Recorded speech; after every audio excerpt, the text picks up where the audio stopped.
In this video, I'm going to show you how to add blank rows after every row in this table.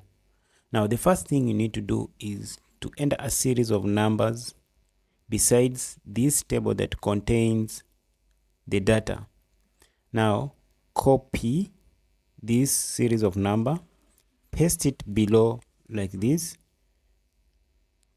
copy again, paste it below like that. So from there, select a cell that contains one of the numbers in the series, then go to data tab.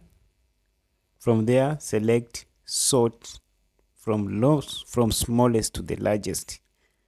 Then like that, you will have added extra blank rows in your table like that.